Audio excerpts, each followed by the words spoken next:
One time for the one time on the way in. Today we gonna talk to y'all about y'all lazy lifestyles. Oh no. Nah, not in that way. It's summertime, baby. They're gonna feel good after this one. Of all men and women over the age of 30 will never sprint again for the rest of their life. Whoa. Aging is the aggressive pursuit of comfort. You know, the more aggressively we seek comfort, the faster we age. We seek comfort. We regulate the temperature in our environment. We regulate the temperature in our vehicles. We regulate the temperature in our offices. We like to work out in an air-conditioned gym. We like to lift until we just feel a little bit of pain and then stop. We don't like to be marginally hungry, so we eat at the first pang of hunger. If you don't load your bone, they don't strengthen. If you don't actually tear a muscle, it won't grow.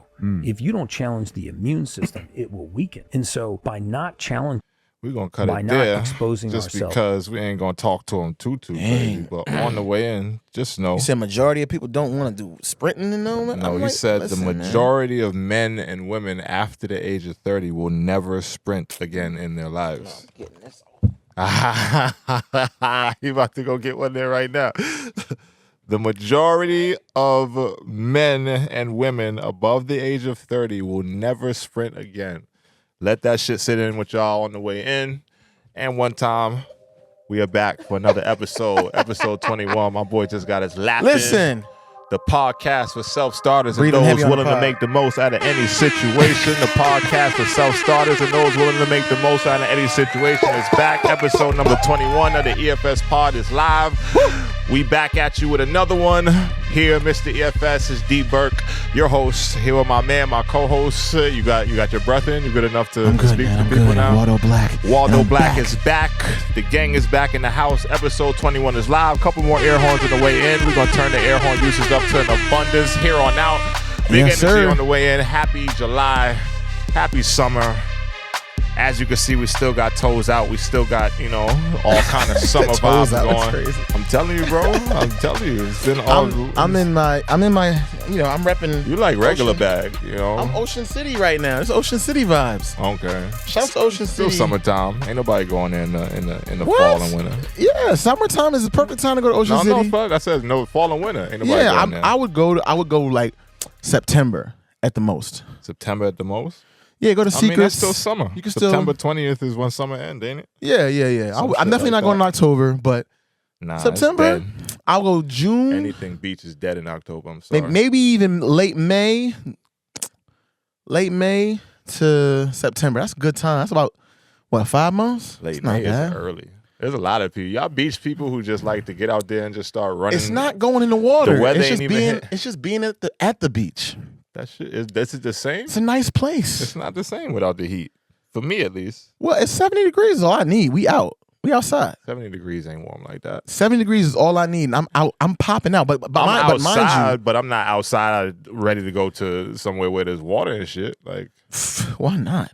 because it ain't warm enough. I like a light jacket or a nice little something on. You know what I mean? Like, but mind you, I don't like the heat like that.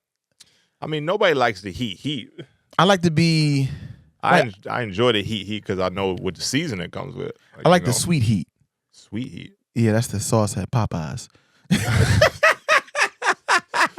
That sweet honey shit that's That's the taking over Megan Thee industry. Stallion You see hot sauce. honey and all that other shit. You never had a Megan Thee Stallion sauce? Nah, I ain't had Megan That's sauce. it's called sweet heat at Popeyes. It's fire. It's red. It's good. You over looking at me like what? I'm trying to tell you. Megan Thee Stallion did a promo with them, and they did it's called Megan Thee I Stallion thought she had some sauce. shit with McDonald's or some shit. She gets to a bag. She just got something with Amazon. Yeah, I saw that. She's moving. She does not play. Yeah, Planet Fitness, She moving Popeyes, Something Amazon. She moving. She gets to a bag. Something moving on her. What? yo. I'm not gonna lie, shit looking fire right now. Like Pod is we could crazy. talk about we could talk the Tory Meg shit. You can throw all that out the gate. That girl, she looking good right now. Hey, hey, listen. Like I said, all women are baddies. I appreciate She's Megan. personifying baddie. She's a baddie. And she's an avid workout, person. Is she? I don't know her workout she posts regimen her or little anything like fitness that. shit. She posts her fitness shit Oh, on her does she? Instagram. I don't even She do a follow- little I don't talking in the follow her. background. Yeah, this is me getting my ass kicked. Whatever. My trainer crazy like that Nice. type of shit, but showing the workout. I know A she was trainer in be the, putting her through some shit. I ain't gonna front. A trainer he be be putting her going- through some work. Really? Hell yeah. Hell yeah. Some shit that I'm like, yeah, he fucking up. So she sprints.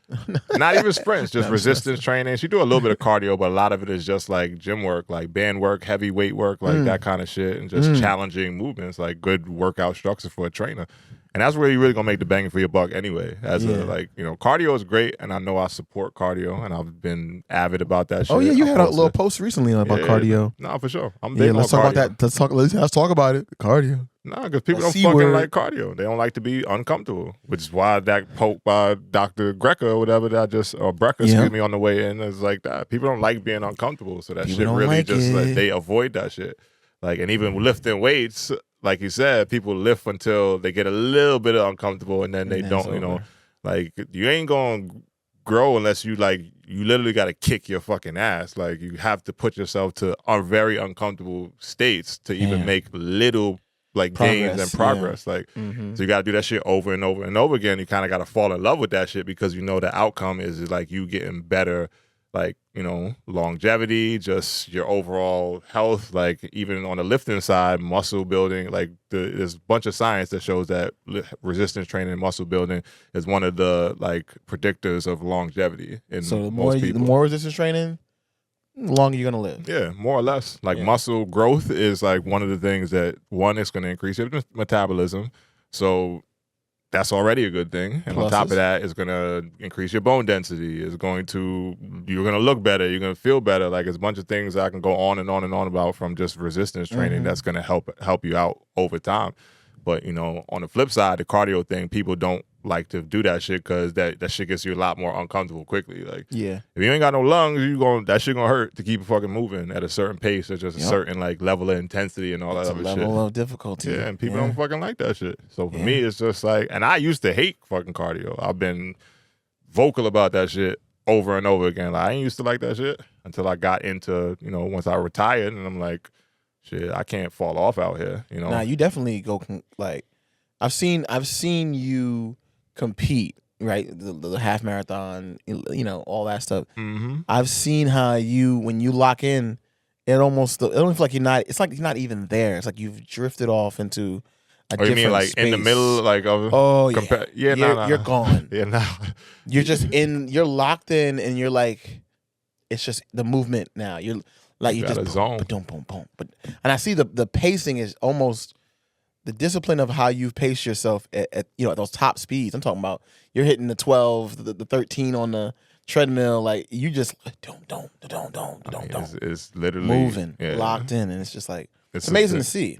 Yeah, it's just disciplining yourself to get used to that uncomfortable shit. And again, I've fallen in love with it just because I know what it's doing for me. And I also like to fall in love with things that, as oddly as it sounds, that other people ain't going to want to do. You know, I like to do this. The rebel in you right there. Yeah, it's a little rebellious, but it's like, all right, y'all niggas don't want to run this 5K. Like, cool. Like, you know, even when I ran 3 half marathons now in the past 2 years, I want to say. I was supposed to run 4 and a full, but then I got fucking injured. So, you know, it is what it is. Yeah. But even like, I invited a bunch of my homies, like, yo, run this half with me. Right. Nah. Some just flat out said, nah, I ain't doing it. Well, Some was I like, just don't want to slow you down. Like, I'll be out there. I don't even care about running with me. It's like the challenge is for me. Like, I don't give a fuck for me if you ain't got to go balls to the wall like I do. Yeah, like, you know, and I don't even do that no more just because, again, like I got to the point where I realized now, like I get fucking injured if I don't pace myself properly.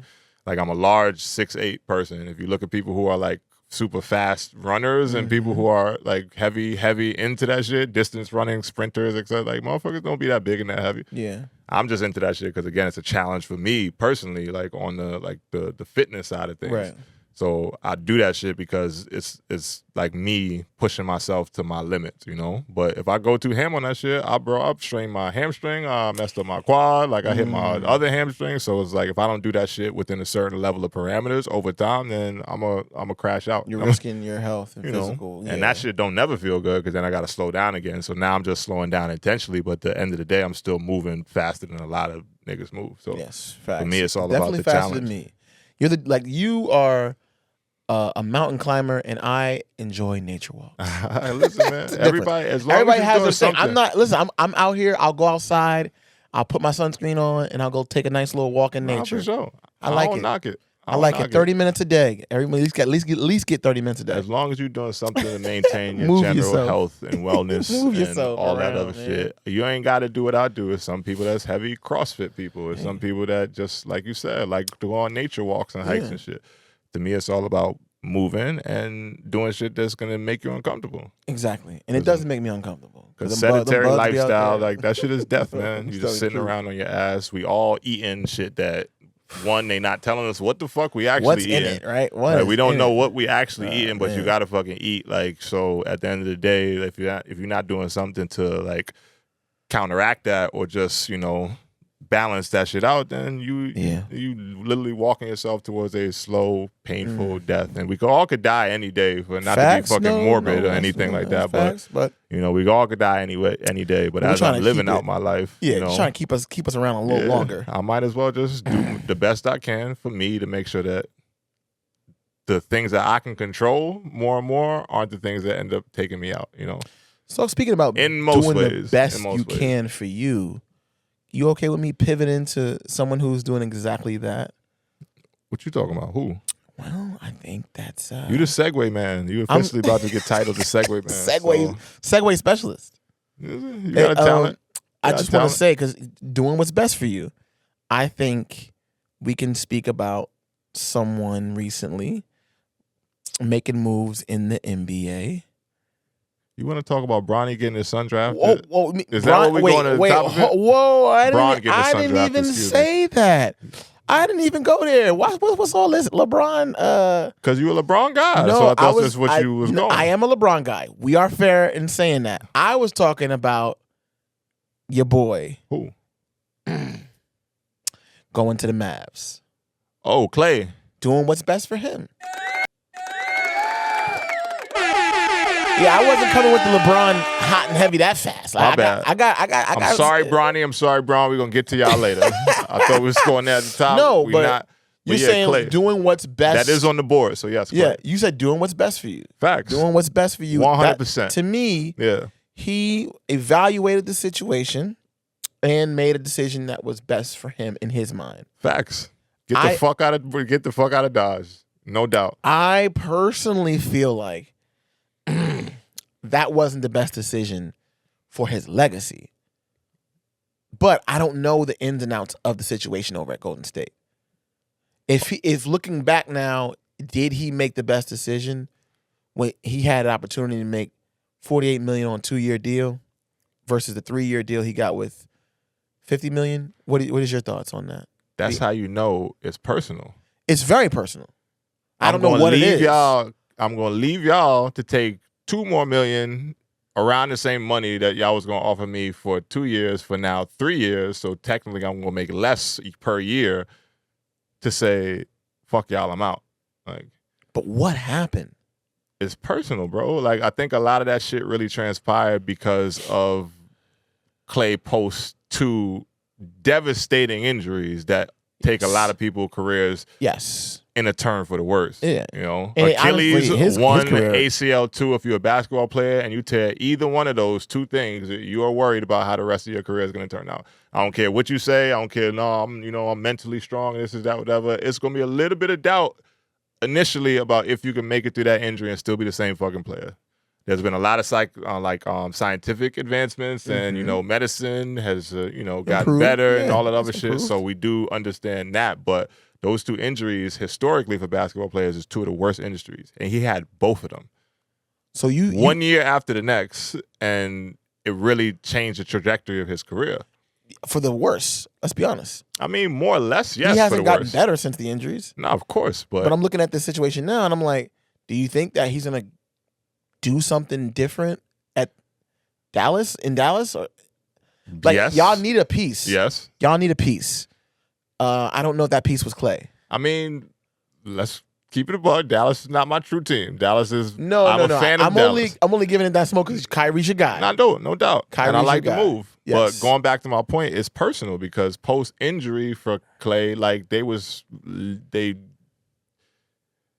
I'm going to try to say this as delicately as possible because I do understand the business side of it from their perspective, but that man put y'all on. Y'all don't get 4 championships without Klay Thompson. It's not happening, especially the ones without KD.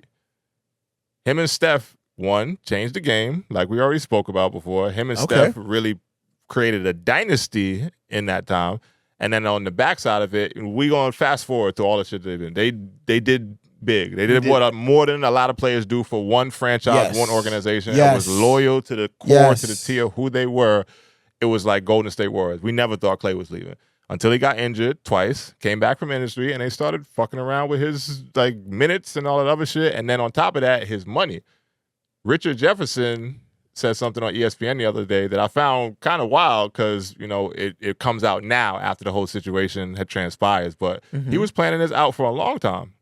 He said he saw, I think it was All-Star Weekend or somewhere, I may be misquoting the situation, but he saw him somewhere and he said he was getting off the elevator and Klay was getting on the elevator. He saw him. And him being a player who played with Klay early in his career, you know, he's basically like, yo, hold your head. Like, basically, I see you going through some tough times, tough situations. You're not playing well. You're not shooting the ball to your standards and et cetera, et cetera. Just play the player. He didn't even say all that. He said, yo, just keep your head together. And he said, getting on the elevator, as Richard Jefferson's getting off, he said, yeah, well, tell them to pay me my money, is what he said about Golden State. Tell them to pay me my money. So basically, I think that Klay's perspective is that he was not honored by them financially the way he wanted to be after the injuries because they were focused on, you know, where his play was in this specific moment. Yeah. When they just paid Draymond, I think 4 years, $100 million. I think was that last year or the year before that? Either way, recently. Right. You know what I'm saying? Draymond numbers were not spectacular at that point. Are we looking at numbers for Draymond, though? Are we looking at numbers for Klay? Because one doesn't happen without the other, you know? I mean, as far as players. So if Draymond can get that level of respect and you're going to pay him that, then treat me the same way. I know I'm injured. I know I'm coming off an injury and all that other shit. But at the end of the day, my numbers, if we're going to talk numbers, he has better numbers than a lot of people in the league on a down year. He's shooting the ball better than a lot of people in the league on a down year. I'm not even arguing that. That's not 39% is, if you're a basketball player and a shooter, you're shooting the ball at a high clip. 40s and up, Trey, it's right? like From three? Yeah, from three, which is what he's known for. Yeah, and I'm not even arguing that. The comparative thought, right? Comparison's the thief of joy, right? So when you try to look at another player and determine whether or not your value is of the, we're gonna get in the mud. I'm just comparing teams, right? We're gonna go Golden State, where you've created your legacy, all that, and then go. Who's declining fast? They ain't never gonna be the same. I mean, I don't think they're ever gonna be what they were. Never. But I think that there's still chance. They might not be top 7 in the league in the Western Conference next season. They may or may not be, depending on what moves they make the rest of the way. I'm just thinking about the teams you're talking. They may not be top 7. I could ring off at least 6 or 7 teams that could put them out. Denver, 1. Dallas, 2. Minnesota, Lakers. Minnesota, 3. Lakers. We're not even to the Lakers yet because we're still talking about the cream of the crop in the West. Denver, Dallas, OKC? Minnesota, OKC. You still got Phoenix out there. Phoenix, but they're going to have a better season than last season. I'll say Phoenix. That's 5 right there. I thought 6. Because you put Lakers in. We could put the Lakers in the mix because they was in a battle with the Lakers this year. So we got 6 teams. They could be 7th. It's going to be 7. They could be 7th. You still got Sacramento out there. Young team, getting better. You still have New Orleans out there. Again, I don't see what you're going to get. Ingram is going to show up. Playoff team. I give you to you. They were outside the playoffs this year. I give it to you, yeah. And they lost one of their most vital pieces, and they have nothing to replace him because he left for nothing. Peace. Yeah, he left for nothing. I'm out. Fuck y'all, I'm gone. Yeah. I just look at the Warriors, and I don't count out Steph and Dre. I'm not counting out Steph. And depending on what they move, they might move some pieces. It might not be now. They're trying. There ain't no pieces to move. It's a bad year. It's a bad year. They were supposed to try to get Paul George. Draymond just seen online. Draymond was like bitching and moaning because they let Klay go and they didn't get PG in the sign and trade. Because PG walked on the fucking Clippers too. Yeah. Specifically on Klay though, it's personal. Yeah, and it should be personal for when you put that much blood, sweat, and tears into an organization. Business side of it, do what y'all got to do as an organization. If you think that that's the best move for y'all, great. Now I'm pissed the fuck off, and I'm going somewhere else. It's just bad business because you should have acquired something for Klay. That's the part I don't understand. No matter who's ruling or whatever decision, you should have made the decision to get him out the door and get something for him. Klay Thompson has had, and this is my hot take, Klay Thompson in the past 5 years has probably had some of the most like disrespect in the league out of anybody. Hot take. Left off the top 75 team, number 77. Yeah, that's a good point. Left off the top 75 team. Tripping. That's a good point. You can't name 75 niggas better than Klay Thompson. Well, you can name a lot of people. But I'm saying, if you get further, there's a lot of people that are not better than Klay Thompson. And then your organization, who you won 4 championships for, does you like that after you cut. Like, that's like, you got to honor that. You got to honor that kind of shit. I hear you. Or don't, and then accept that the player is going to be upset on the way out, and it's going to go the way it did.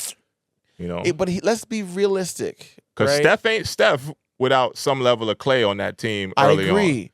Draymond ain't Draymond without some level of Klay on that team. So the collection of those three, the nucleus, you should better honor them on the way out of their careers to say, like, all right, we're going to do the right thing by y'all. We're going to make sure y'all financially set, et cetera, et cetera, et cetera, while we rebuilding all that other shit. Like, Let's be real. Two things are true. You needed a Klay. I don't know if you needed a Klay as much as you needed a Kevin Durant. That's my personal take. But that's a whole other conversation. But KD, we saw what he's not loyal to them. No, he's not. He's not a lifer, a Golden State lifer. He's not. But nobody thought he was going to be that. He also got him 2 chips, no doubt. So for me, the argument for Klay was he what, the 3rd most important, 4th most important player? Most if you start looking at as far as the contributions to the game and the championships, you're saying about Steph Curry, you needed him. You got to look at Kevin Durant. You needed him. Draymond and Klay can alternate depending on the night. If you need an enforcer that night, guess what? You better have your Dre. You need a defender that night. You better have your Dre. It's like you can interchange those two. And I'm sitting there. Don't forget about Andre Iguodala because he was a factor the Warriors as well. had a dynasty type team. So I know top to bottom they was stacked. Their bench was stellar. We still got Sean Livingston coming off the bench. The point I'm making is you're looking at Klay's contribution like he didn't get paid. Didn't he have a $140+ million deal at one point? Yes, he got paid. He didn't. It wasn't like he was broke and he was just getting saddled and had no minutes and all that. He got what he earned, quote unquote, through his work ethic and his effort. The years he was getting paid was in the middle of him getting injured. They didn't take any money back and all other shit. Like, yeah, they kept that shit going. But still, when he's back and he's healthy now, even if he's having a down year, knowing what that man is capable of, I don't think that you treat him like that on the way out. That's just my perspective. That's fair. That's my perspective. I'm not even arguing that. I just look at the move was poorly executed by Golden State. They knew he was unhappy a long time ago, and I think he's continued to be unhappy, and nothing got done about it to the point where it's like, I'm not even going to give y'all shit back for it. I just look at the future and NBA. It's different when the 2 players that are still left on the team are more upset at the organization for losing him than, they are at him for leaving. Yes.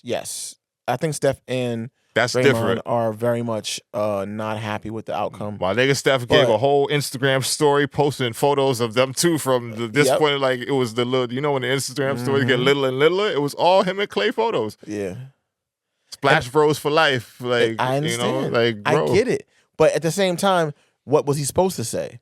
In this context, in this situation, he better do that because you got to show that you still ride for your boy. No doubt. But the business of the NBA, I say this before, I say this again. Not to cut you off. The owners don't care about y'all. This is true, but not then involved off of what you just said. Yeah, it was reported. I saw it on Bleacher Report that Klay told Steph, "Don't talk to the organization about me. Like, basically, don't vouch for me to get what I'm asking for." Because he just wanted more years on the deal. He wanted a longer term deal. And to have a certain dollar amount on the deal. Which is fair. They didn't want to give him the years. And sometimes when you don't give them the years, in the twilight of their career, that's when the players are like, I bet. Like, now you on some other shit. Because I'm just asking to be set for as long as I want to play. Exactly. I might have 4 years left. 4 years. Give me 4 years. And we're going to work out the money somewhere. You know what I'm saying? So I don't even think it was so much about the dollar amount, more than the commitment to, you know, and I'm just saying, I'm just going off of my feelings on the matter. But he told Steph. Insight though too. I mean, not that much. I know a little bit about some niggas that play in the league that I know. Like, I'm not in there like that. I'm also an outsider looking in with a little bit of more understanding than just a everyday person. Yeah. But either way, like, for whatever reason, he told Steph, like, nah, don't worry about it. Like, don't use your influence. Don't, like, try to, you know, like, yo, take care of Klay, or I'm going to be mad now, too, that type of shit. He told him, nah, don't do it. That's is me the and principle and personal, you know, feelings and emotions tied into that. That's what I'm saying. It's personal. I think he may need to check in with Vanessa from the previous episode. Possibly. You know what I'm saying? Make sure he's good. Or use that shit and drop bombs on niggas all year for Dallas. That's the healthy toxic method. I love the fit with Dallas. If we just going to move to where it's going now, I love the fit with Dallas. I don't know if I like that fit. Get Derrick Jones' ass out of there. I'm sorry. I don't know if I like that fit. Get out of there. What about PJ? PJ's going to stay. Young developing player. Okay. Develop him. He's going to be in rotation. Yes. Klay out there. Put Steph out there. Not Steph. Put Klay out there. Put Kyrie out there. And then put Luka out there. Different team. I will see. Instantly. We'll see. Instantly. They obviously have a chip on their shoulder, but they don't have a chip in their banner. Moving forward, though. Hey, man.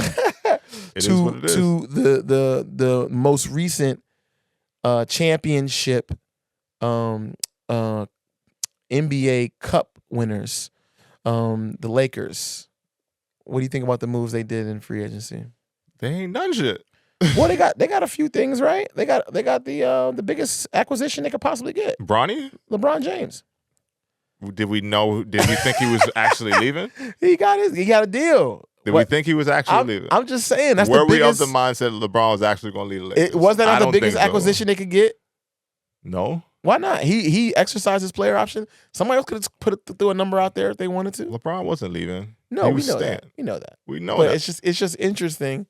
They ain't done shit. They haven't done shit. Their rosters are still in disarray, and all they've even talked about is for drafting LeBron's son. I mean, that's a big acquisition too. Shouts out to parenting. Shouts out to nepotism and all that other shit. Wow, and here it's nepotism, bro. It is nepotism, but the league, the NBA, is nepotism is a big part of it. We understand that. So what we're saying is J.R. Smith's little brother was on the Knicks, Chris Smith.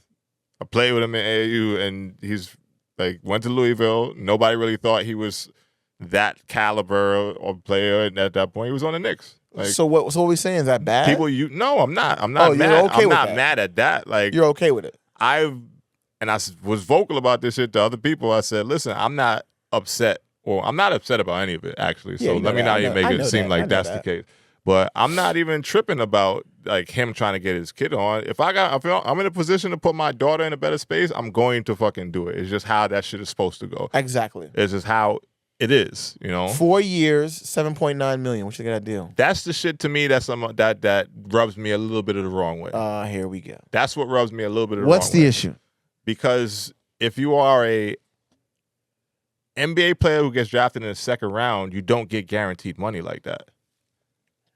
You don't get guaranteed money like that. You have to play your way into a contract that's going to last you the rest of that season. Yeah. You got to play your way into a two-way contract to go between there and the D-League. They don't just give it to you out the gate before you even dribble the fucking ball for them as a second-round draft pick. So that, to me, is like the higher level of nepotism. And I'm like, all right, that's a little bit like, you know, you spitting in other people's face a little bit right now. Whose face is he spitting in? All the other people that's not getting that same treatment that were better players than Bronny coming out of college. So you're saying overseas or wherever they coming into the league from. You're saying you have spent your entire life perfecting the brand of NBA basketball that's sold and put out to the world for billions and billions of dollars. We're speaking about LeBron. Yearly. Okay. Yep. And at any point when you get to the highest of the highest heights, you've conquered the entire league scoring record. You've done everything top 75. You've done everything you could. Every stat is just LeBron sitting there somewhere in the stat line.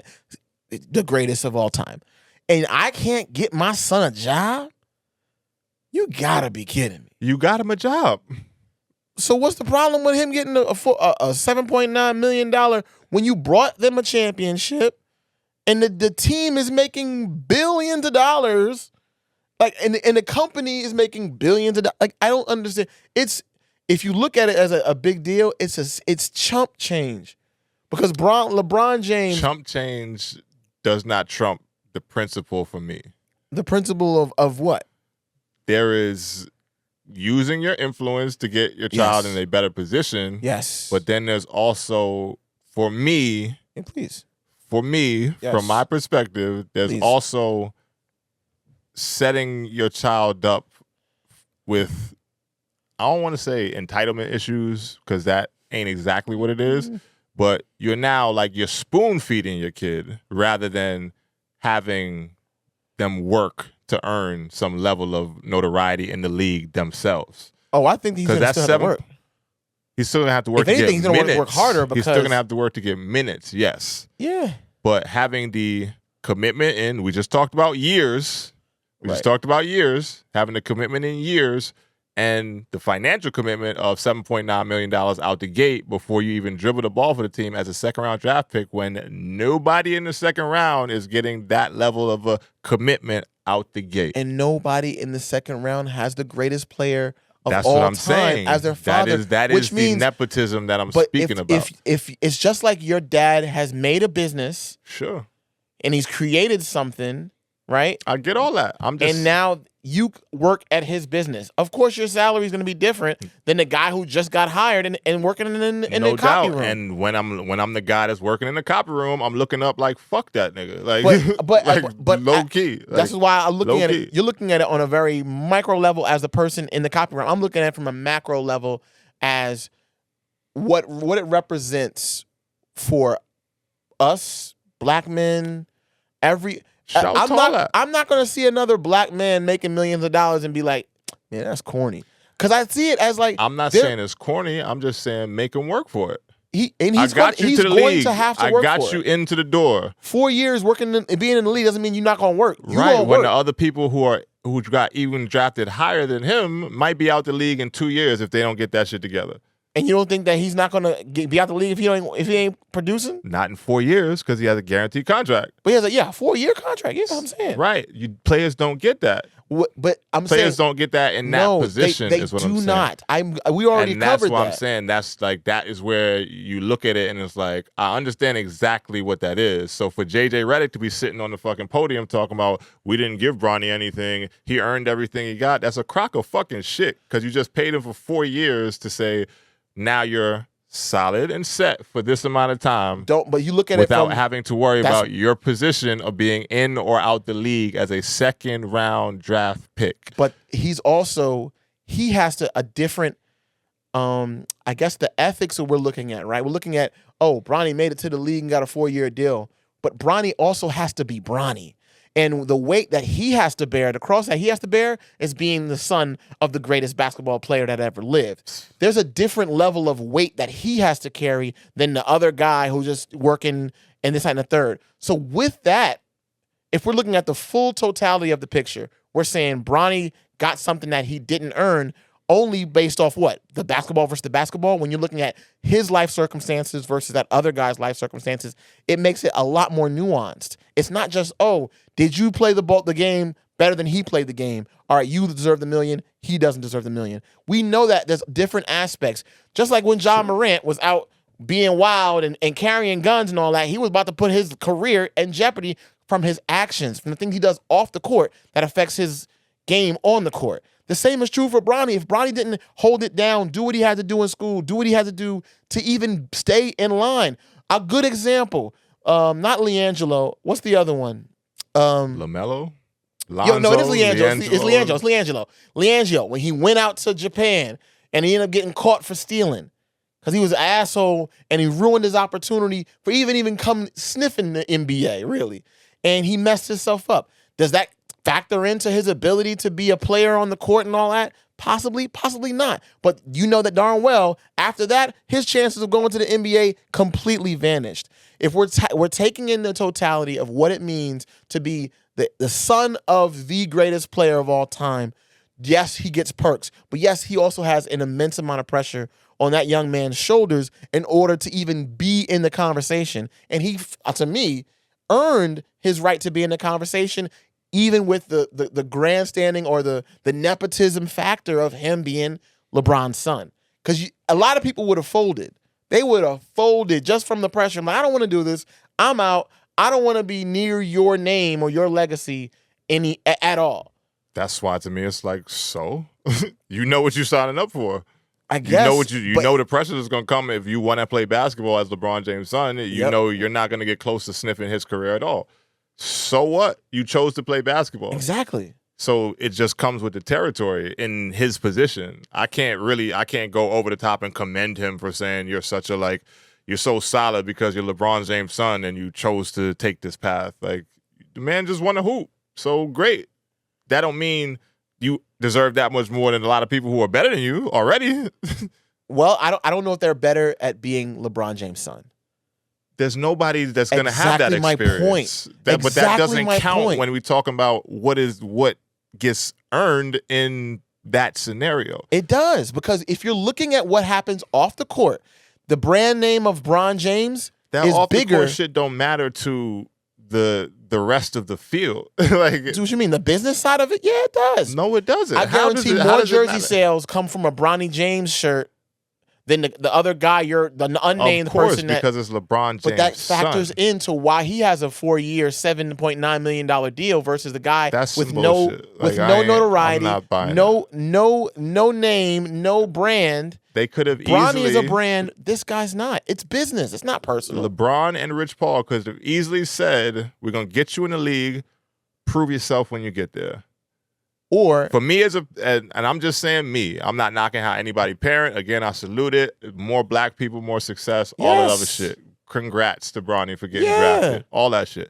Me as a parent in that situation, I'm going to say, I'm going to get you to the doorstep. But once I get you in there, you got to do what you got to do. So you're telling me you would turn down a $7.9 million deal for your child? They was not going to give him $7.9 million if LeBron James and Rich Paul didn't. You didn't answer the question. You noticed that, right? You didn't answer the question. No, but again, it's only being offered because I'm pursuing it. I know that, but what I'm trying to say, outside, would you it is an outlier in a normal situation. The whole household, $7.9 million is coming into your household for your family, for your son. Let's keep it a buck. You're not going to turn it down. Let's keep it a buck. I'm not pocket watching. I'm not doing I guess I am pocket watching at this point, but let's keep it a buck. Does Bronny James need $7.9 million to be financially set right now? Now, here we go. Now let's keep it a buck. Let's keep it a buck. You're saying does Bronny he James need $7.9 million to be set right now? It's not on the hierarchy of needs, right? It's not on there. So he has ample time without the pressure of needing to earn financially to go into the league and play his way into whatever level of role he's going to be in. You got guys that's coming out of college, broke, fucked up families, fucked up homes, fucked up communities that they come from, all this other shit, whose literal livelihood is depending on their first couple years in the league for me to be able to stick and then make a real earning to have quote-unquote generational wealth to impact my family, my community, to get even a sniff for what LeBron James and them got. So you got guys like that coming into the league and have to scratch, claw and scrape just to make a two-way contract. To play on maybe the NBA team and most of the time on a G League team, and you're going to bounce back and forth. You got guys that had a better resume than Bronny, better than Bronny. Yes. On paper at that point, coming into the league, and this kid, because he's LeBron James' son, now has nothing to worry about for the next 4 years. When Michael Jordan's son wanted to play basketball too. But did he make it? No. Exactly. Are they fine? Yes. But my point is, for me, if he didn't make it, Bronny had to earn his position, regardless of whether or not he plays. What position though? What position? The 4 years, $7.9 million. He did not earn that, bro. I'm trying to tell you. There's no way you convinced me that he earned $7.9 million. He earned that because of who his father is. That's not earning. What do you call it? You then? can't earn that because I can't control who the hell like I came out of as a kid. I can't control who birthed me. I can't control whose nutsack I came from. Like but none if of that. I have an opportunity. I didn't earn that. If I got an opportunity to bring $7.9 million back to my family, it does not matter. Take it. You earn that. The money is still real. You didn't earn it. If I win the lotto tomorrow, I didn't earn that shit. But I'm going to take all the money from it. You didn't earn the money. How did you not earn? You bought the ticket. It's luck. That's not earning. I'm not putting any effort to me. Earning something means I'm actually devoting time, effort, energy into a task or goal to achieve. If I go to the lotto and say, "Hey, I'm gonna just play some random ass numbers, take this ticket from me. I'm gonna pay you to give me a ticket. And if I win maybe $150 million or some shit like that." I didn't earn that. That was a lick. You hit a lick. Listen, Bronny hit a lick because of his parents. We just gonna keep it a buck. Bronny hit a lick because of his parents. There's several definitions of earn, but I'm gonna break down the three that are the most of what we're gonna talk about. Obtain in return for labor or services. That's one definition. Bronny ain't do that. Of an activity cause someone to obtain. And then of gain as interest or profit. None of that says Bronny to me. he definitely gained a profit. I mean, sure, yeah, he gained a profit, but again, it's a lick. He hit a lick because of his parents. What I'm trying to say is that take the money. Again, I'm not hating. Take the money. You got it. Listen, if I hit a lick tomorrow, I'm gonna be happy about it too. If you're not hating, you conflating. I don't. Whatever you want to call it, bro. I'm just saying that shit don't happen without LeBron James. No, influence. It doesn't happen without LeBron James. That is where, to me, it's problematic because he could have just got him in the league and said, "Do your thing." And bet on yourself, son. I think you're supposed to be better than these players. Was what he was talking last year. Bronny's better than NBA players right now. We'll see. So when I get him to the league, I want to see what he does in summer league. He's going to be up against the best college players in the country. He wasn't one of the best college players in the country. And maybe because of his traumatic heart situation. Yeah, maybe there was something going on. I'm not taking any of that away from it. I'm just saying the resume on paper was not like that. The resume wasn't like that. So now you're about to go up against these people. In the freaking draft combine, the resume wasn't like that what all the people were saying. We don't know what position we're going to play him at. He's a great athlete. You know what's interesting? This is what I'm because I think what you're talking about is specific to the skill set and the ability of the player. What I'm speaking to is brand name and the attraction of who Bronny James is. It's similar to how Jake Paul is getting booked for fights where the purse is crazy $20 million. And it was like, how is he getting that money? He is not even a real boxer. He's a YouTuber. He's a this. He's a that. But what he can generate in terms of viewership and attraction and eyes is way more valuable than that of a person who is from some, Oogalaga, Nebraska, who's a great basketball talent, but has no charisma, doesn't attract eyes. And I'm not talking to say that you have to attract eyes in order to be worth millions. It's not even about that. What I'm saying is you can earn something and not do it in the fashion of how many baskets you made, how fast you dribble, how good you are at your, your finger roll or your layup, or how good you are. If you can generate eyes to the game, and we see it with Caitlin Clark, we see it with Angel Reese, the more eyes you bring, guess what? The more value it is to the league. Bronny James' acquisition is not a bad acquisition by the Lakers, because guess what? The sales of those jerseys, the attraction to the team. I get all that shit. They're getting all the young Kai Cenat, Teeny Bop, Call of Duty, Fortnite kids that are gonna go, wow, Bronny's in the. I want to go watch that. I get all that. It's a fucking circus. It's a business. It's a business. If you want to keep it strictly about the game, go watch the Big Three. The business is business for the Lakers as a historical franchise that they already are, and I ain't trying to drag it out too much longer. No, but I know. At the end of the day, like the Lakers is gonna be fucking fine. They need to worry about winning another championship. They do. Within the window that you have for LeBron James. And so drafting Bronny James didn't get you that much closer. You drafted the one kid, the shooter. He's going to help out. But outside of that, they didn't make no stellar moves. Well, we'll see. The biggest storyline on the Lakers next season is going to be how is Bronny, like, yes, when is Bronny coming up from the G League? Because they basically said he's going to spend most of his time in the G League, which is even more egregious to me. It's like, okay, you pay him $7.9 million and you ain't even going to fucking bring the kid on the roster. Like this is unprecedented shit. But isn't that good for all the G League players? Now they get some shine. Sure, now they get people in eyes watching. But doesn't you that also improve get that people league? again. You also get people who actually are putting in a lot of work and have done so with a better resume. Looking at that situation, and saying like, "This is very funny style. This is very funny style." I can agree with that. And it's all coming because of who LeBron James' son is, Bronny. That's again, fair. Bronny ain't got no control over that, so I'm not knocking the kid. But again, for me, my point still stands. I'm gonna get you to the door. Once you get there, you gotta do what the fuck you gotta do. I hear you. That's like you can, what they say, you can lead someone to the water, but you can't make them drink. Exactly. Yeah. Or you can teach someone how to fish, or I can give you a fish, or I can teach you to fish, and or I can teach you to fish, and you can feed yourself for a lifetime. Yeah.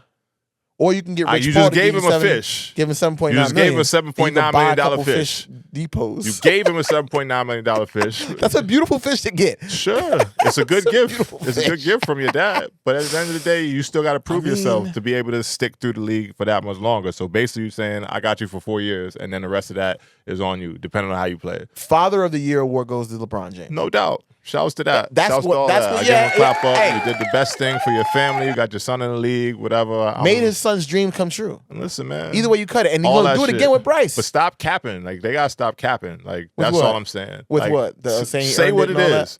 Because now you spin in people's face when you just saying like, oh no, he earned everything. He earned it. He didn't earn anything. He didn't earn that, bro. In my opinion, you don't earn anything from being the spawn of someone who's great. We can agree to disagree because there's some players that it's like Joe Schmo with the fucking big company whose son is running the company, and then he gets in there, he does a bunch of bullshit, and just like. So that's the part we haven't determined yet. I'm not saying Bronny's gonna be like that. Exactly, we haven't determined that yet. But then you're gonna say, oh, he didn't earn anything.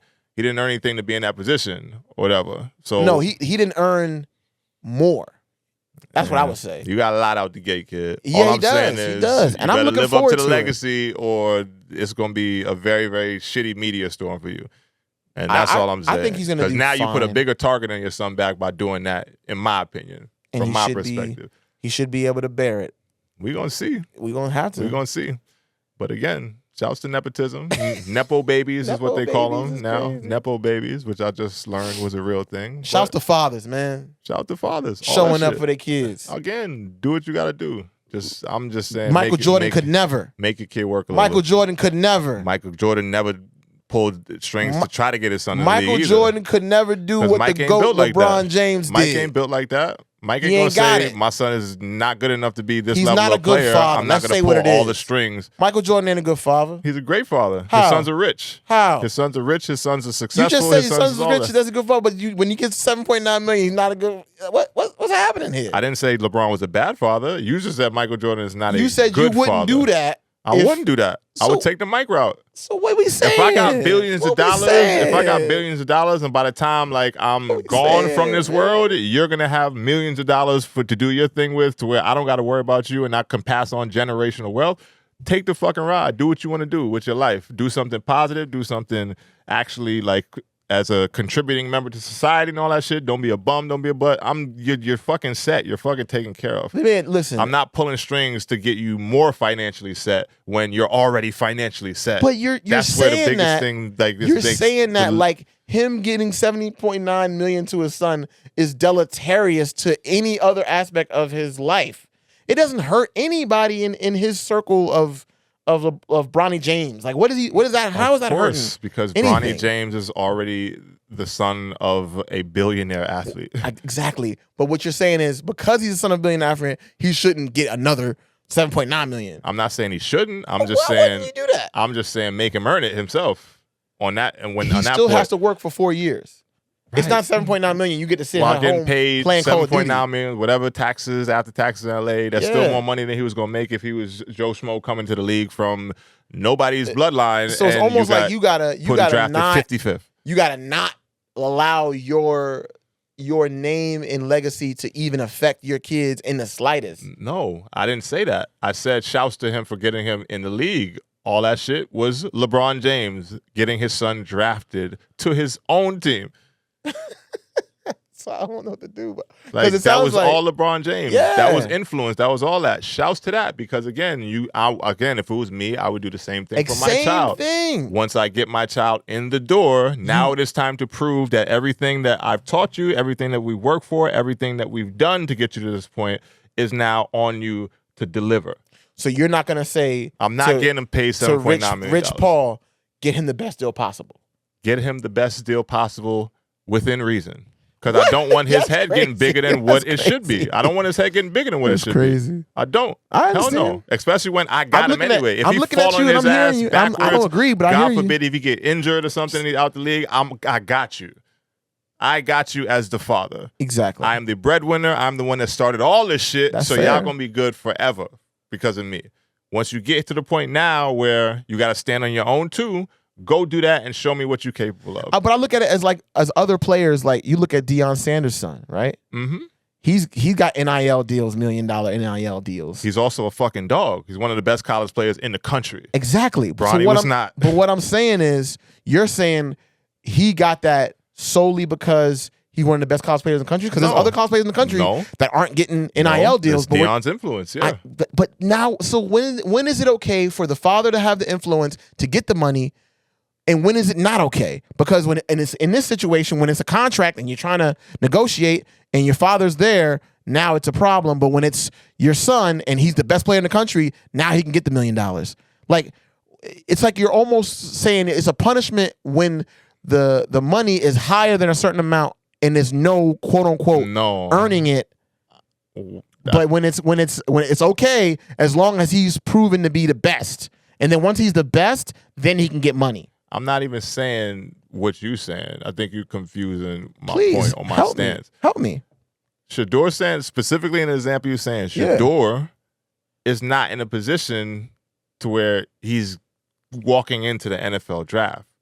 That is like a stamp, a staple, NIL, all that shit. We know it's because of Deion. Like, yes, his father is one of the best football players ever. Of all time. Sure, but Shedeur also backs that up. If Shedeur was a fucking scrub, he not getting no NIL deals. I don't give a fuck who your father is. So I know that, but he's one of the best college quarterbacks in the nation. But he's still getting more money than the other great quarterbacks. Right, because of that little bit of influence sprinkled on it. It's not little. It's big influence. No doubt. But again, if Shedeur did not have his own talent and own ability to play the game at a high level, he's not getting those same looks. If Shedeur didn't have his own talent, no. Let's break it down even further. Bronny James, Deion Sanders got Shedeur because he's Deion Sanders and that's his son. No doubt. Shedeur wouldn't be at Colorado and the eyes wouldn't be at Colorado if it wasn't for Deion Sanders. 100%. More eyes, which means more viewership, which means more money for your NIL deal. Like that all connects and intersects into the money and the payment. So we're saying not necessarily with that NIL shit. You can be talented and on a team out in the middle of the Midwest, and no one's going to watch you. But because your father is the coach, now you're on that team, and your father is also the greatest of all time, and gets viewership, and he's Showtime, prime time, all that. Yes, there's a nepotism involved in that situation. I never said there wasn't. But I've never heard you complain. There's levels of nepotism. I've never heard you complain about him not earning his $1 million NIL deal versus Bronny James earning his $1 million because contracts. There was never a question about Shedeur Sanders' play. That's the one point that changes everything. There was never a question about Shedeur Sanders' play.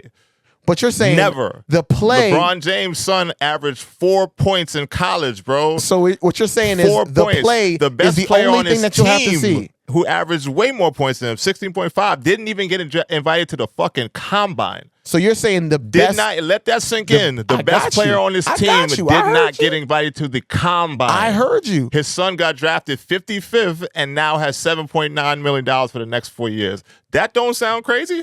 It sounds like LeBron James' son got what he deserved. Okay, I get that. Just don't get it. No, you don't deserve that because you did not earn that. You deserve for LeBron to take care of you because that's your dad. You don't deserve as other a father, people's money. It's your responsibility you don't deserve to take other care of your people's son. money. Even after they turn 18, 20, you still taking care of your son. He's still your son. Here's my thing. I'm breaking it down. I ain't going. There ain't no way I'm going to agree on that, bro. No, I'm okay with it. I'm just giving you the other side. I think it's very funny style. Like, you don't deserve other people's money for me to manipulate the situation for you to get that outside of what's normal for other people in that scenario. I disagree. You do not deserve to have your father put you in a position that's outside the norm for other people in that situation. Why? When you've already done that. But that's what I'm saying. It's levels. But you act like this is not happening. You think in the corporate world this isn't happening? Right, but I'm not going to say he deserved it. I'm never going to say he deserved it. I'm going to call it what it is. Your dad got you in that spot. I'll redact the deserve part. I'll redact the deserve part. Everybody's life ain't fair. Everybody's life ain't going to match up to whatever people's experiences here versus there. Cool. I'm never going to say someone earned or someone deserved, because when you start throwing those words around, then for me, it touches people in a different way who put in the fucking work. But you can put in work in different ways. That's what I'm trying to say. You can put in work in different ways. He didn't put in no work, bro. I'll tell you, man. He didn't put in no work. You know what I'm gonna wait and see, because I still feel like, what numbers do you need to see from Bronny to say that he earned his for the 4-year contract? We're gonna see in his contract year after the 4th year is up, and then he got to prove himself and making. I'm not making a 4-year bet. I'm just saying this first season. Like, what do you need to see from Bronny in order for Bronny's it to not be... even going to be on the court like that with them, unless it's like they get derailed with injuries and they got to pull him up from the G League. I don't believe Bronny's on the court with them contributing heavy minutes on their roster. He's going to play. Sure, at some point, because they're going to have to test it out to see what he actually looks like. And it's going to be, all the fans are going to come to see Bronny. They're going to pack the stands and all that other shit. Yeah, I know what's going to happen. I'm just saying he didn't earn that shit. Okay. That's not earning to me. That's not he deserves. He got a great opportunity because of his dad, and we're just going to leave it at that. That's fair. And they should just stop capping is all I'm saying. To make it seem like this kid was like, actually, he should be in this position because of his resume. It's not. I don't think it's solely egregious because to of me it. when JJ Redick was sitting there in the press conference yesterday saying, me and Rob, we gave Bronny what he earned. Like, that's bullshit, bro. Ain't nobody trying to hear that. Ain't nobody trying to hear that.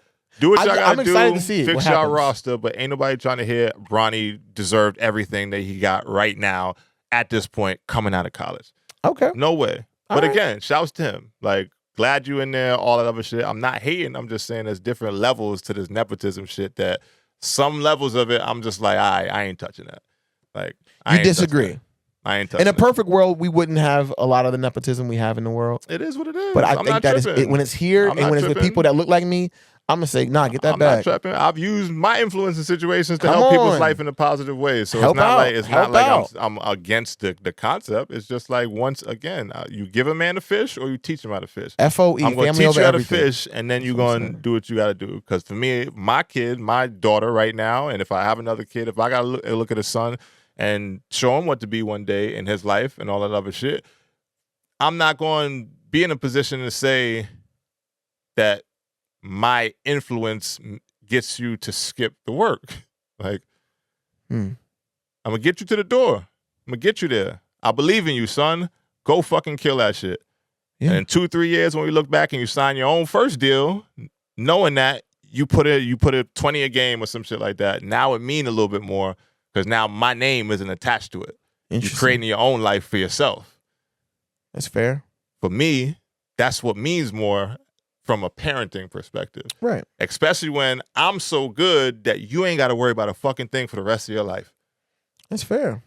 You ain't got to do a damn thing. You could fucking be a bum. Not to say be a bum, but you going to be rich financially. You in my will. You in my, like, right now, we getting it. I'm the biggest fucking athlete ever in the NBA. Mm-hmm. The money's coming in. I'm a billionaire. Big facts. At this point, you got it. If I got it, you got it. Now, when we get to a certain point, when we talk about this game that we love to play, that I love to play, that you want to play now too, when I put you out on that court and all the shit we've been working on in the gym, all the shit that I've been putting you through, you working with my trainers, you conditioning with me, you working out with me, doing it all the other shit, you learning from the best. supposed to be the GOAT, the best. Yes. I believe that whatever I'm sprinkling down on you from that level of like game, knowledge, understanding, and my basketball brain, my basketball mind mixed with your talent, you're already athletic, you put the work in, we're going to put you out in the court, and then I believe in you, kid. I believe in you. Go drop 20. You have a bad game, let's fix this, watch the film, whatever. I'm literally going to coach you through the whole process to help you do the best that you can. The money's going to come. You good. What you need $7.9 million for? What you need right now? With the money, they took too many taxes from you. What you want to buy? I bet. Great game. You got 20. Let me go buy you a fucking rollie for it or some shit like that. Like, that's the kind of shit that I would do for my kid rather than just saying, like, here, $7.9 million out the gate. Like, you don't really have to worry about what your next few years basketball-wise look like when the other guys do that's coming out of college in that second round. And that's what it, to me, is like. It's a slap in the face to those guys because as far as longevity in careers, the NBA can go one way or another for a lot of different people on a lot of different years, a lot of different times. Longevity, and all these guys want to get to the league, and they probably want to stick. There's 2 players from Marquette that got drafted in the second round. Oso Iguodala and Tyler Kolek, Phoenix Suns and Knicks. Their careers look a lot different than what Bronny's career looked like. Yeah. Right now. And we talk about second-team All-American, Tyler Kolek. Like, to me, that's where it's like, all right, you know, it's nepotism. Different levels of it. But if the issue is the amount of money, is that on LeBron and the money I'm not even so I'm not the money it makes it sound like it's more about money for me. The commitment to the years is what I'm saying. So if they gave him 1 year 7.9, you'd be pissed too, though. No, because they wouldn't give him 7.9 for 1 year. That's what I'm saying. That's what I'm saying. But I'm saying the 4-year contract versus a guy that has to play his way onto a roster to stick in the league is like, damn. The money is going to be the money. They can give you a little bit more, they can give you a little bit less, whatever. It's 4 years. They can 7.9 seems like a low-level contract in the NBA. $7.9 million, still 7.9. I'm not going to take nothing away from that. Nothing. Lower-level contract in the NBA. I'm not really worried about the money. It's the commitment to now. You don't have to worry about your basketball life for the next 4 years. God forbid Bronny get injured, like I said before. He still has a commitment from the team. Yep. Tyler Kolek, God forbid any one of my guys from Marquette, he gets injured.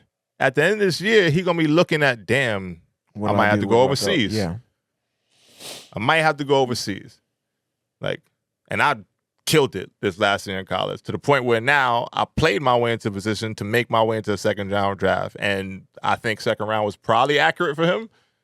But second team All-American might be a little bit higher on the list too. Yeah. So whatever, you know. But either way, when you get in the door, what do you do with that opportunity when you get there is the thing. Facts. So for me, having other people have more pressure of, I got to go get this shit right now.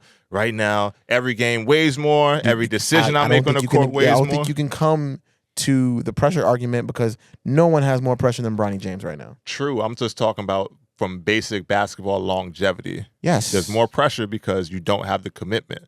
Again, going back to the Klay Thompson point, like he wanted a longer commitment from the team in the twilight of his career.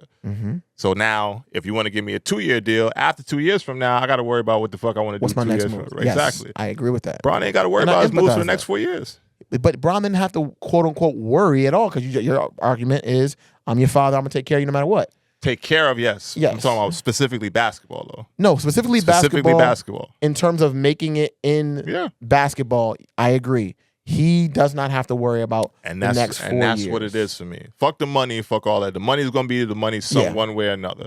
Like, again, the commitment with the money makes that shit look a little funny for me just because 4 years for a second round draft pick that deep into the draft, it just don't happen. It doesn't. It don't happen. Unless you're... And I get that. We're going to move on. And I know what it is. We're going to agree to disagree, man. I already know. But I love the debate. I love we can have a good, passionate debate about the topics we have, man. I'm again, Nepo babies, man. I didn't know if he was going to swing at me or something. At one point, I was like, hold on, let me calm down. I'm passionate, man, because I do have you know me. I'm not a person that wants, like, will I take a lick? Yes. I'm going to take a lick if one fall on my lap, pause. But for me, outside of that, it bothers me sometimes when the playing field gets uneven. I can look for something and say it is what it is. I know that. But then say that. Say that. It is what it is. Don't put out the message in that Bronny, whatever, because you don't look that much worse as a parent to say, like, hell yeah, I'm the best player in the world. You would do the same damn thing for your son. Say that. I don't think that's going to be the language from LeBron James camp ever. Say that. But that's the issue with LeBron, because it's like you want to shift, you want to paint the narrative as one thing when people can see right through it and know what it is, bro. Just say that. Hey, man. Keep it funky. Ain't nobody going to be mad at you for keeping it funky. Yeah, I'll put my nuts on the table and say, yo, draft my fucking son. You would do the same damn thing for your kid too. I respect that a lot more than my son's better than a lot of players in the NBA right now and whatever. And then you don't say anything because your agent said, Ron, you shut the fuck up. I'm going to take over. I'm Rich Paul. I'm the loudmouth. So now let me do all the talking. But I'm really speaking for y'all. You speaking through me. Like, we know what that shit is, man. We know what it is. And I get everything you're saying, I agree with. And I think at the end of the day, that's what a good father is supposed to do. In my opinion, that's a different opinion. We ain't gonna go back to it. I'm just saying, it's no sense in us, discussing or complaining. I say let's see the boy play. I want to see him play now. Let's see him play. I'm we got 4 years to watch. More excited to see what this looks like now because I might get me a Bronny James jersey. I ain't doing that. I ain't doing that.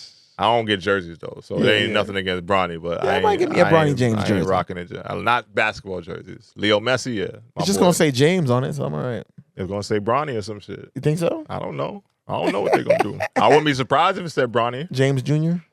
I think Bronny. We're gonna see though. We'll see. I don't know. Speaking of jerseys, are you gonna get yourself a new Caitlin Clark or Angel Reese jersey? No. Why not? Because I'm not getting no basketball players jersey. Shouts to them. Even though they are gonna be all-stars, dual all-stars in this year's WNBA All-Star League. Yeah. All-Star game, excuse me. I think no, I'm not getting a jersey for it. But shouts to them for getting voted in. What about a gift? You get for your lady, you know what I'm saying? Nah, my lady ain't rocking that either. No? Mm-mm. What's wrong with a jersey? I get Angel Reese before I'll get Caitlin Clark. Ooh, why is that? I support my people. If it had to be one or the other, I'm going to rock with Angel. Do you think Angel Reese should be the Rookie of the Year? I think they should be Cole. You want to do co-Rookies of the Year? We're going to see how the rest of the year plays out, but at this point, like, I think it's a good case for Cole with Angel Reese slightly ahead. Would that be 10 double-doubles in a row for like the streak she's pushing? Like, that's historic. She's doing historic stuff. But so is Caitlin, isn't she? Isn't her numbers crazy too? Her numbers is crazy, but I think what Angel's doing has a little bit more like of a louder impact of her legacy, because you're doing shit that hasn't happened for years for a rookie. With, like, for me, double-doubles, like, in her case for what she's doing for her team, I think it just weighs a little bit heavier than what Caitlin's doing.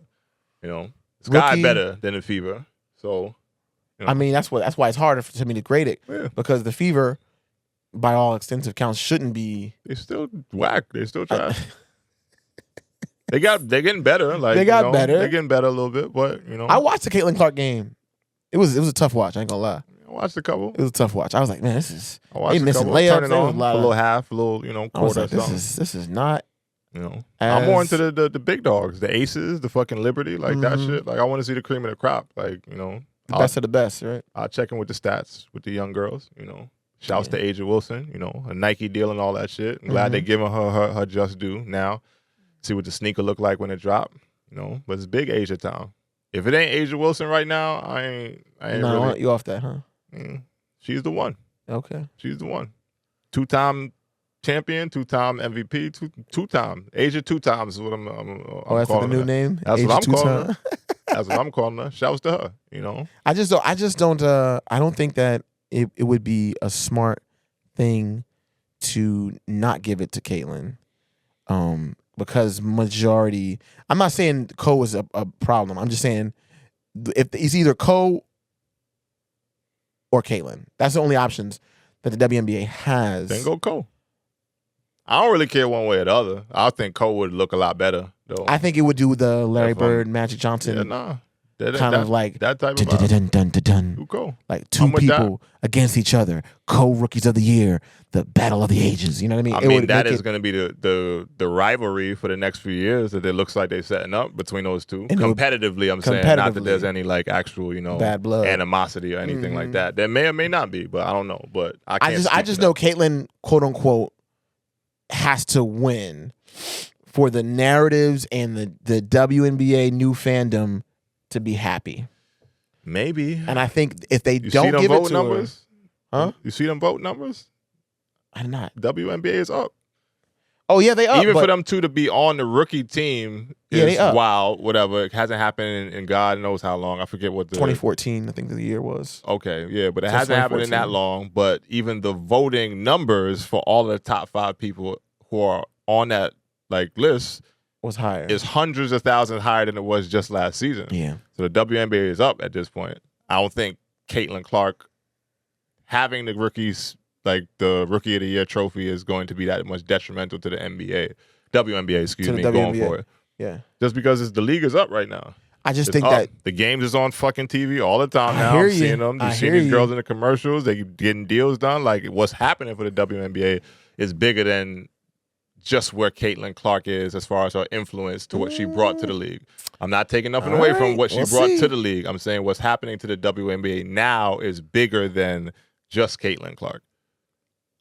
Because the goal was to lift the rising tide lifts all ships. Yep. Right. Mm-hmm. So I think the tide's rising now, and we're seeing it right in front of our faces. Like those voting numbers to me was like staggering. It was like 80,000, 75,000 last year for like the top 5. I got to find a list. I ain't going to take too much time to find it. But now it's like 400,000 for the top 5. Yeah. Now I want to find it because shit. I think it was on Bleacher. But I just look at this as in you make a valid point. Let me first start there because I think you're right that when you talk about the voting and just the overall masses, that's proof of the wave of people that are coming to the league now that the two, to me, the superstars and several others have been thrusted to the forefront of the game.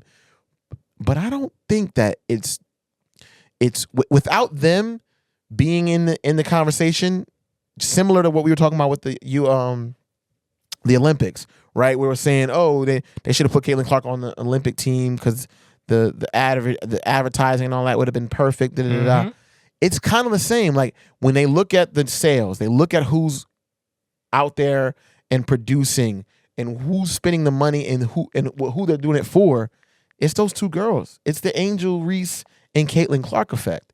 I'm not saying that those other stars, there's tons of other stars in the W, but I'm just saying those two, when it comes to sales and money, I know they're probably top 5, top 10 easy.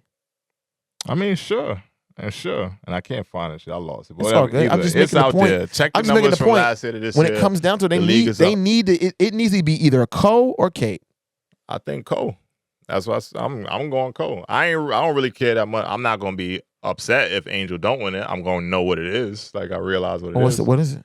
That the white girl got the MVP. Ooh.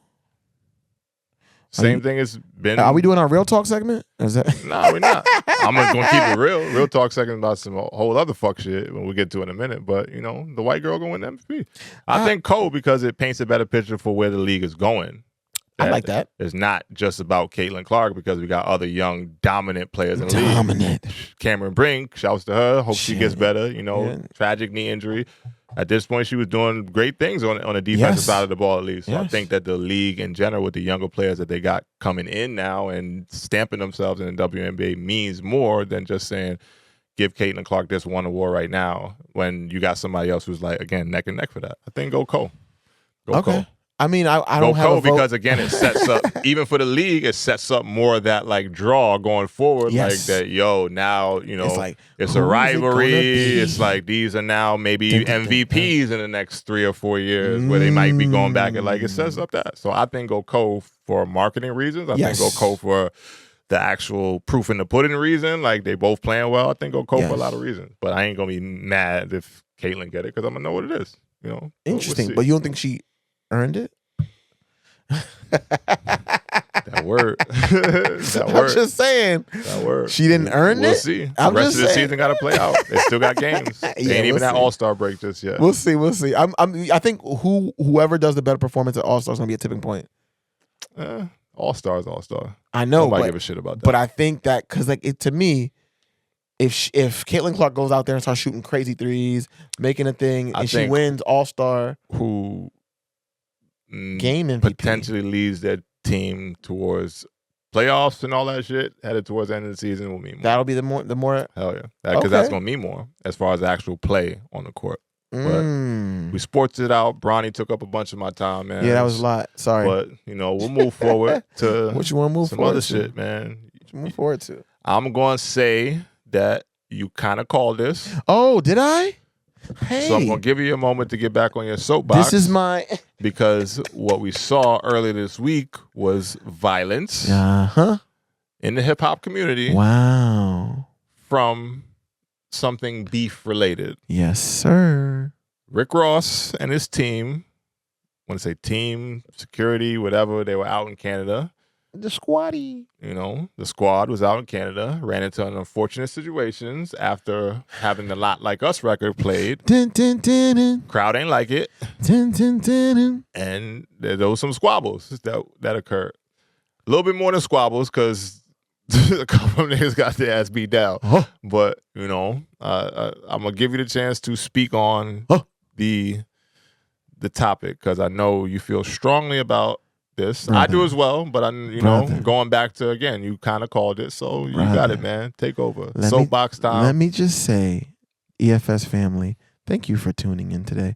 Hope you've enjoyed this passionate discussion about these topics, and we love to hear back and get feedback from you. Please like, comment, subscribe. I forgot that share, at the top too. Like, comment, subscribe. Yeah, all that shit. I wrote it down. Give to us say some to feedback if forgot. you have any disagreement, if you feel differently about things we talk about. But here on the podcast, I do something called Soapbox Waldo. And this is a moment right now where I'm going to be on my soapbox because... Don't be on it for too long. Not too long. This is going to be nice, short, and concise. How long we going to do this, y'all? How many people are going to get hurt? How many times we as a community, right, of hip-hop, rap, whatever cultural categorization you want to give it, how many MCs, how many rappers, how many people are going to have to get hurt before we stop putting this toxic energy into the world? Anytime, energy is never destroyed. It simply transfers from one entity to the next. You make a song that is about getting after somebody. Sometimes you got to pop out and show niggas, right? If you make music that infuses that kind of energy into it, guess what? Somebody's going to pop out and show you a few things. And that's what happened to Rick Ross. And Rick Ross honestly came out pretty much unscathed. He got out of that situation very well. It was very... The biggest security guard called it worse. But the security guard got his ass who was supposed to be securing the situation was unsecure after that incident. And it's, to me, it's like we need to do better as men, as black men especially, in how we present ourselves in the community. We shouldn't have to do what we've been doing. Keep it on wax. Keep it on wax. No, because you're saying things that are disrespectful and downright nasty, and it's going to bring people like to a certain point. You're in Canada, and you're playing the diss track to what some would say is the quote unquote sixth god, right? You're in his place. And you're trying to disrespect. It's just not smart. And as much you seek, you know what I'm saying? You seek what you want to find, and you found it, right? You fucked around, you found out, Rick. And I know you're gonna probably continue to do what you do, eating pears and making jokes. But at the same time, let's think about the future of our music and how we digest it. Because I, for one, I'm like J. Cole. Let me go to the beach. Let me sit down with my lady and let me watch the birds and the seagulls fly in the air and the waves crash in peace. I'd rather listen to other artists and do other things. Lil Yachty just dropped recently with James Blake, Bad Cameo album. Let's listen to something else that's a little less toxic. That's my soapbox. Thank you very much.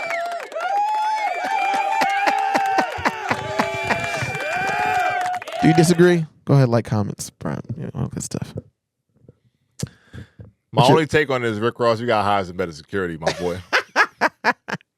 My only take on it is, Rick Ross, you got to hire some better security, my boy. And that's I'm going to leave it there because I ain't going to go too deep into it. You got to said a lot of good things. Yeah, man.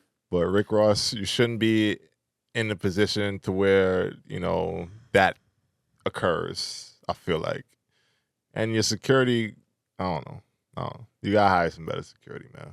I'm glad you made it out. Yeah. Alive and all that other shit. Nobody was that's the best seemingly, critical condition or anything like that. It was seemingly just a squabble, and then everybody went their separate ways. Obviously it got video recorded because everything does fucking nowadays anyway. So it wasn't no. Do you think this is the end of the beef, or is it more things that's gonna happen? I'm waiting for the video to drop. So what video?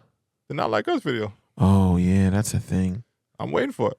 I don't know. I think Rick was like, and this is my funny take, since everybody's alive and, no one was perished and all that. My funny take is I think Rick Ross let the Kendrick concert gas him up to say that energy, like I'm on big energy in Canada now. And then, what happened. Yeah, I think he got a little gassed up off the Kendrick show. I don't know if they were actually affiliated OVO goons or just fans of Drake to the point where it's like. I've seen this shit just saying like it's a shame the white boys is fighting for Drake and all that other shit. Like, the hip hop is bigger than. I don't think it was OVO just goons. Race. I don't think it was OVO goons. I don't know. I don't know. Exactly. I don't know how things are set up, but whoever it is or whatever it is, I don't think that Rick Ross is gonna come back to Canada and be caught slipping again. Nah, he might not. He shouldn't have been in the first place. I wouldn't have been in the crowd if it's me. I'm sorry. And I'm a man of the people, all that other shit. I ain't gonna be down there, not in Canada. Not knowing the climate. Yeah. Read the room. Read the room. I'm definitely not gonna be down there while Not Like Us is playing. Like, nah, I'm cool. I'm in I'm smoking a doobie in my trailer or some shit like that. Nah, I ain't on the tour bus. We ain't gonna pull up and be in the crowd with the mix. It's not the smartest play. Fuck all that. That's like literally Drake going to LA and then in middle of Compton with a concert. And the flip side of it, I ain't gonna go too deep, but Drake got to move around too now. But that's what I'm saying. Is it over? Or is it now going to turn into a darker conversation? Is it going to turn into a thing? I ain't got that much time for today. I know. I'm just giving you the realization I feel what you're saying. This can turn really bad. Uncle and God Luke said forbid, something about it too. Like, with the little shit I seen. Yeah. But Drake got to move around. So everybody be careful is all I'm saying. I'm praying that everything just ends. Everybody be careful. Everybody just I'm waiting for that video to drop because it's still a song of the summer. The vibes and the energy out there in LA looked immaculate. I wish I was out there for it, but hey, yeah. I think it was Marlon Wayans. He had a beautiful quote earlier today that I saw, but I can't seem to find right now. But it was a real dope message, it just showcased like he was there when Pac and Big. Yeah, he used to be in the club. Nobody wants that, man. And he was like, nobody want that. Yeah, I love all y'all, man. I'm your OG. And I'm like, I like Marlon because I remember him when he was in the Wayans Brothers, and it was just like I could just listen to him like, he lived it. He knows how it was and how dark it got, how bad it got, and we lost legends in the game over stupid ego. It's really all it is. That's what I'm millionaire saying. Ego. Keep that security tight, man. If you're gonna pop out and show niggas, make sure don't pop out. If you're gonna pop out and show niggas, make sure you got the security to back you up. Don't do it. in that situation. And make sure your security can handle themselves a little bit more. Call Vanessa Zien. Hire the securities who can carry firearms so that they might not have to use it, but they can deter the situation by brandishing a firearm. If you pull it out, you better be ready to use it. That's what they say. Don't pull it out if you're not ready to use it. No doubt, of course. Just saying, that's a whole other thing. I'm just saying it's a different situation. The security looks a little tighter. And don't be down there in the first place, Rick. You don't need to be down there, man. I mean, he does them Vegandale shows. I guess he has to be out there when they call him. Hey, man. He has a contract with the Vegandale company and all that, whatever they do that. Everybody be careful. Everybody be safe. You know? It's middle of summer now. Everybody just keep the vibes going. Moving forward, man, we are going to get to the real talk segment of the day. This one is close to the heart just because it's something I feel strongly about. Please. And the conversation comes off of, I'm going to keep it funky. I'm going to just keep it funky because I've been back in the player development thing. I said exactly what I said I was going to do. I'm doing, I got a few clients I'm working with and all that other stuff now. So my goal is make that shit a more consistent thing going forward. That's dope. Now, I've experienced that before, and I know it's not exclusive to me. So I'm not soapboxing it. I'm just keeping it funky during real talk. Yeah. There are people who I believe, interesting, and I'm not going to say no names, and I'm not going. If anyone hears this, that it may be you. If the shoe fits, the shoe fits. I'm not saying it is you, but I'm just speaking on people in general that I also feel the experience. From my experience, I'll say I've, Is it you? Right. We'll leave it there for now. But gatekeepers, the people who are in a certain position, in my particular instance, the people who may have a facility or something that I can use or move myself into a position to where I can then create something for myself in that way. The people who are the gatekeepers who either feel insecure about your own position to where you may feel that someone could move you out of that position and you got to worry about your own success, your own livelihood, and et cetera, in that way. Those people, or the people who are gatekeeping just because they just want to keep everything for themselves. Yes. Greedy, either insecure or greedy or a little bit of mix of both. Or just a hater. Or a hater, that too. Yeah. That too. We're going to talk to y'all today. Hi. And the Real Talk segment is not bashing y'all because love and light to everybody. Do what you want with your position. If you are in a position of influence or notoriety and someone else is approaching you to further themselves, you are better served from your own reputation by embracing people who are genuinely coming to you for positive reasons. Right. It's whack as fuck when you leave people on red. It's whack as fuck when you don't respond back to people in a timely fashion or just not at all. It's whack as fuck because people can kind of see right through that shit. Yeah. It's whack as fuck to like people's pictures and yo, bro, whatever. But then when it comes to time for a real opportunity, the follow through is not there. The follow through ain't there. It's fake fun. Taking a phone. Room for everyone to shine. Like we just said earlier, the rising tide lifts all the ships.